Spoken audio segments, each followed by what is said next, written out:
Chilling. Chilling and having fun. Yeah. So you are lucky. Oh, everything good.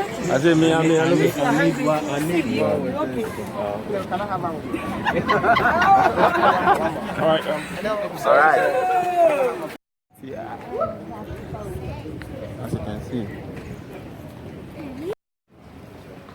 Alright, so I just want to say something really before we right about the Mill Dungeons Church.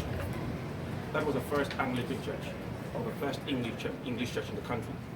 So basically, whilst God was worshipped, whilst they sang Hallelujah upstairs, others died and mourned right underneath. And the dungeons we are about to see contained more than 1,000 people. At the time? At the time, yeah, when it was still at the capacity.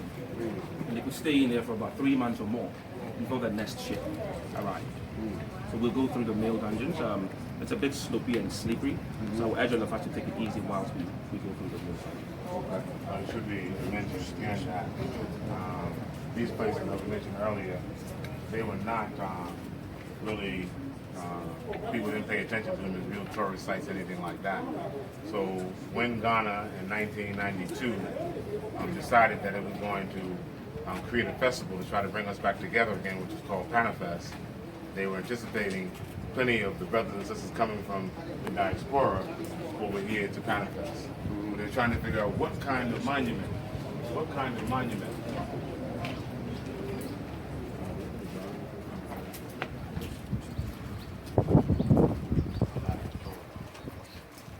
So they were trying to figure out in 1992 what could be done to make a monument of what this place represents. Because nothing here shows our monument. Ah, yes.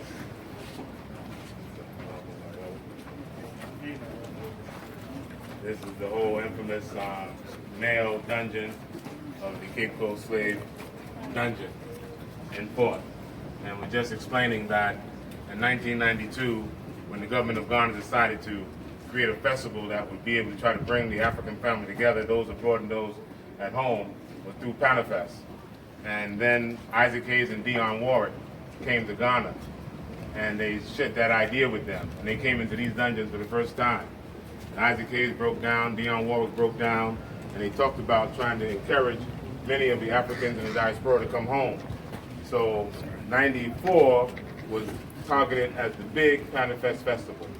And they wanted to put something here monumental that would speak to the atrocities that our ancestors went through. But it was so short that nobody can think of what to do. People said a statue of us breaking chains. Some people said an eternal life.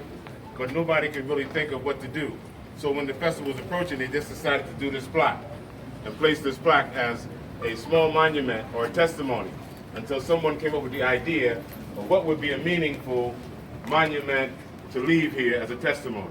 So that's why you got these words here that were put here. An everlasting memory of the anguish of our ancestors. May those who died rest in peace, and may those who return find their roots. May humanity never again perpetuate such an injustice against humanity. We, the living, vow to uphold this. So that was placed here for Panafest in 1992. And then in 2009, when the world was shocked with the first elected black president in America, with President Barack Obama, Ghana only had a 2-week notice. Ghana only had a 2-week notice to say that Ghana was chosen for its first West African stop. And people also saying, what are we going to do? What kind of monument can be left? So the plaque on the other side was the plaque that President Barack Obama and Michelle Obama placed with the family. They say they also came through here. So these are really the only 2 artifacts or monuments that have been placed that has anything to do with those of us from the diaspora and the testimony of our ancestors having gone through the atrocities. Yeah. What's up, my boy? What do you want to go? Right now. Yeah, sure. My sister.